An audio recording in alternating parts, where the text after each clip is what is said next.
الأدومان المتلازمان المباركان على سيدنا محمد أفضل الخلق سيدنا محمد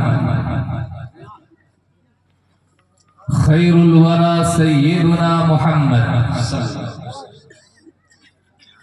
أفضل البشر سيدنا محمد خير الأنبياء سيدنا محمد صلاة وسلاما عليك يا رسول الله صلی اللہ تعالی علیہ وسلم۔ حضرات،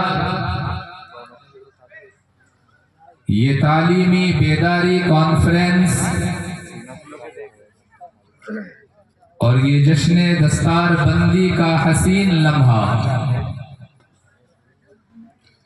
یہ ایک حسین موقع جہاں مرکز علم و فن جامعہ قادریہ نے ہم سب کو ایک جگہ اکٹھا ہو کر کچھ سننے اور سنانے کا موقع عنایت کیا ہے۔ اس لحاظ سے میں جامعہ، اس کے اساتذہ، اس کے اراکین، اس کے ممبران اور خصوصاً خاکی کلاں کے مسلمانوں کا بے حد شکر گزار ہوں کہ انہوں نے ایک موقع مجھے عنایت کیا ہے کہ آپ کے سامنے کچھ باتیں رکھوں۔ آئیے ایک بار اور درود پاک پڑھیں۔ اللہم صلی علی سیدنا شفیعنا نبینا مولانا محمد وبارک وسلم صلاۃ و سلاما علیک یا رسول اللہ صلی اللہ تعالی علیہ وسلم۔ اللہ کے رسول ایک حدیث میں جس کی روایت مولائے کائنات حضرت علی ابن ابی طالب نے کی ہے، فرماتے ہیں کہ اے لوگو، اپنے اولاد کی تربیت تین چیزوں پر کیا کرو۔ آج قوم مسلم کے سامنے اولاد کی تربیت ایک چیلنج ہے۔ باپ ائمہ سے، علماء سے شکایت کرتے نظر آتے ہیں، میرا بیٹا نافرمان ہو گیا ہے، وہ میری باتیں نہیں سنتا ہے، وہ میرا کہا نہیں مانتا ہے۔ آپ جانتے ہیں اس مرض کا علاج کیا ہے؟ مرض ہمارے سامنے ہے لیکن علاج ہمیں نہیں معلوم ہے۔ یہی وجہ ہے کہ ہم پریشان اور حیران نظر آتے ہیں۔ اللہ کے رسول نے اس مرض کا علاج کئی سو سال پہلے بتایا تھا، لیکن امت نے اس علاج کو پس پشت ڈال دیا۔ میں یہ چاہتا ہوں کہ اس علاج کو آج آپ کے سامنے رکھوں۔ اللہ کے رسول ارشاد فرماتے ہیں، اے لوگو، اپنے اولاد کی تربیت تین چیزوں پر کیا کرو۔ یا رسول اللہ، وہ پہلی چیز کیا ہے جس پر اولاد کی تربیت کرنی ہے، جس پر اولاد کی پرورش کرنی ہے، جس پر اولاد کو پالنا اور پوسنا اور بڑا کرنا ہے؟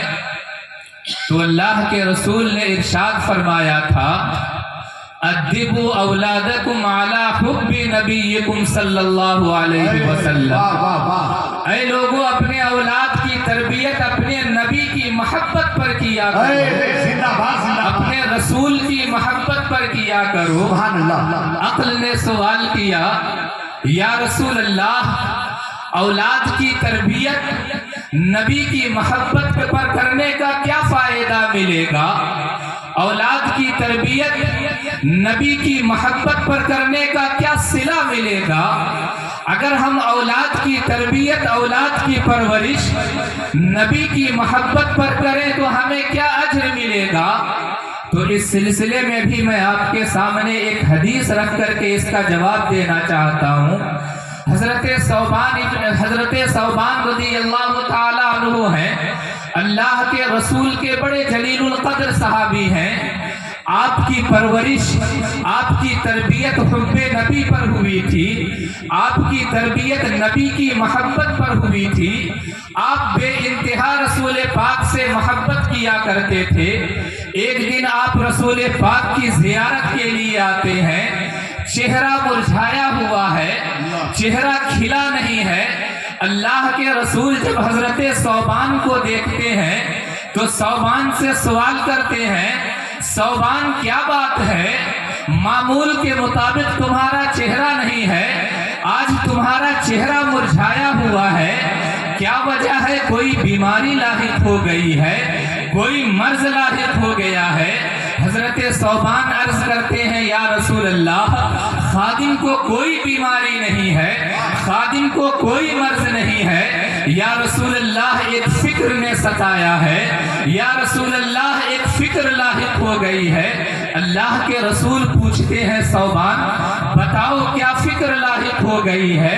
حضرت ثوبان عرض کرتے ہیں، یا رسول اللہ، دنیا میں آپ سے محبت کرتا ہوں اور بے انتہا محبت کرتا ہوں، یا رسول اللہ جب بھی آپ کے دیدار کا شوق ہوتا ہے، ثوبان گھر سے نکلتا ہے، مسجد نبوی کا رخ کرتا ہے، اپنے محبوب کا دیدار کر لیتا ہے۔ یا رسول اللہ یہ فکر لاحق ہو گئی ہے کہ کل میدان محشر میں، کل قیامت کے دن آپ تو انبیاء کے صفوں میں ہوں گے، آپ تو انبیاء کرام کے ساتھ ہوں گے، یا رسول اللہ نہ جانے ثوبان کا حشر کہاں ہوگا، یا رسول اللہ کل جب آپ کی محبت تڑپائے گی تو ثوبان آپ کو کہاں تلاش کرے گا؟ آپ تو فردوس اعلیٰ میں ہوں گے، آپ جنت میں سب سے اعلیٰ مقام پر ہوں گے، نہ جانے ثوبان کہاں ہوگا۔ عزیزان ملت اسلامیہ، حضرت ثوبان رضی اللہ تعالیٰ عنہ نبی پاک کے سامنے اپنا مدعا رکھ رہے تھے، اپنا عریضہ رکھ رہے تھے کہ جبریل امین آیت کریمہ لے کر کے آتے ہیں، وَمَن يُطِعِ اللَّهَ وَالرَّسُولَ فَأُولَٰئِكَ مَعَ الَّذِينَ أَنْعَمَ اللَّهُ عَلَيْهِمْ مِنَ النَّبِيِّينَ وَالصِّدِّيقِينَ وَالشُّهَدَاءِ وَالصَّالِحِينَ۔ اے محبوب، آپ ثوبان سے فرما دیجئے تمہیں فکر کرنے کی ضرورت نہیں ہے۔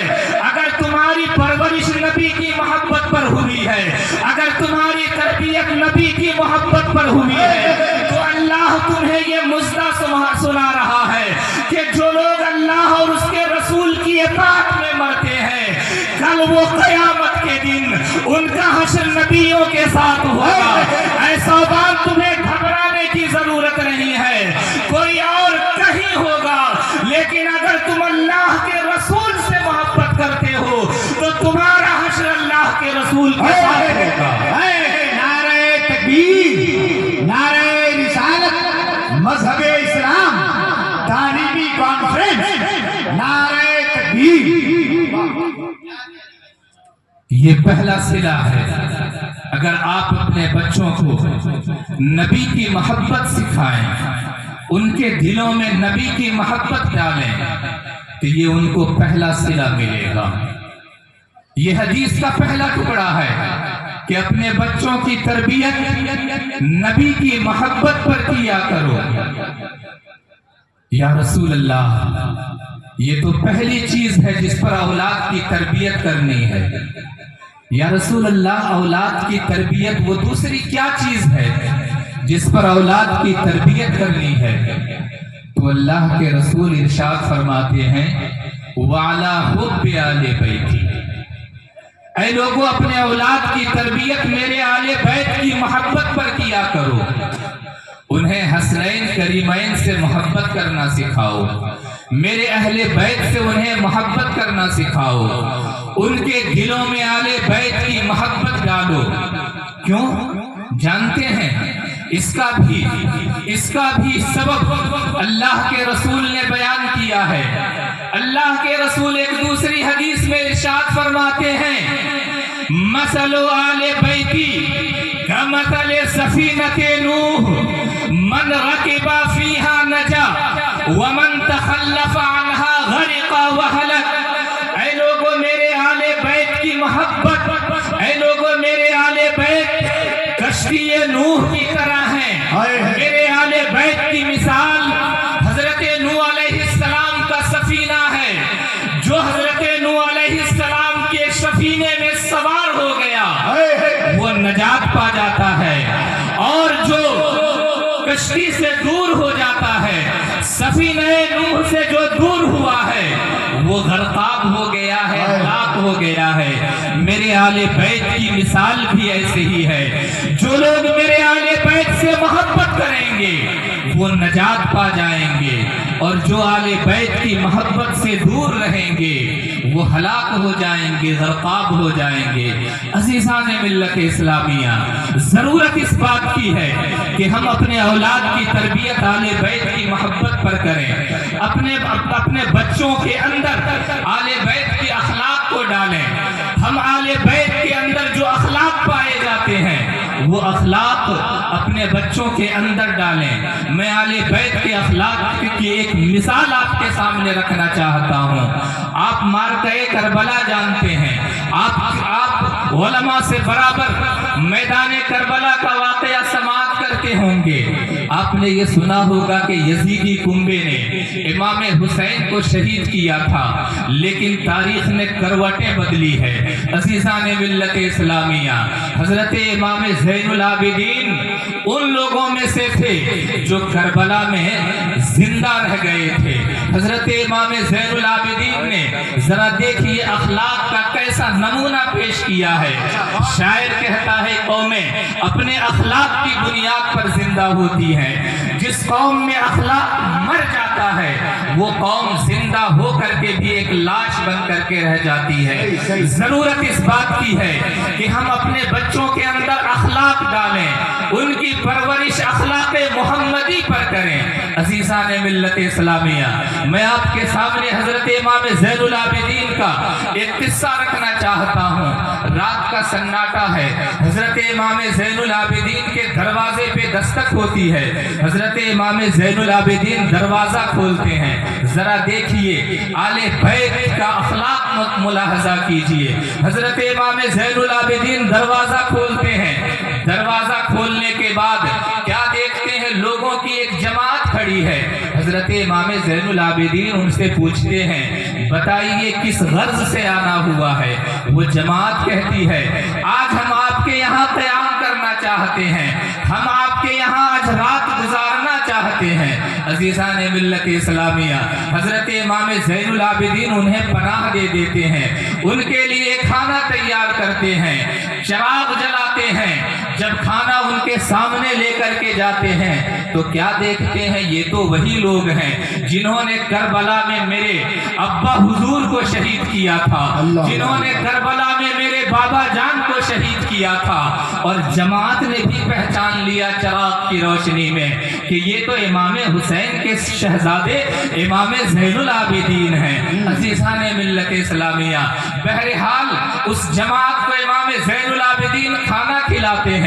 جب وہ جماعت کھانا کھا کر کے فارغ ہوتی ہے تو امام زین العابدین سے سوال کرتی ہے کہ اے امام کیا آپ ہمیں پہچان رہے ہیں کہ ہم کون ہیں؟ امام زین العابدین کہتے ہیں اچھے طریقے سے پہچان رہا ہوں، تمہارا تعلق یزیدی فوج سے تھا، کل جب معرکہ کربلا ہوا تھا تو تم یزیدی فوج کے ساتھ تھے۔ جماعت نے پوچھا تھا اے امام باوجود اس کے کہ آپ جانتے ہیں کہ ہم نے اپنے آپ کے ابا جان کو شہید کیا ہے، ہم نے امام حسین کو شہید کیا ہے، ہم نے آپ کے کنبے کو شہید کیا ہے، ہم نے آپ کے خاندان کو شہید کیا ہے، اس کے باوجود آپ ہماری میزبانی کر رہے ہیں، ہمارے لیے کھانا تیار کر رہے ہیں، ہمارے لیے بستروں کا انتظام کر رہے ہیں۔ تو امام زین العابدین نے اخلاق محمدی کا مظاہرہ کرتے ہوئے جواب دیا تھا اے نادانو سنو سنو،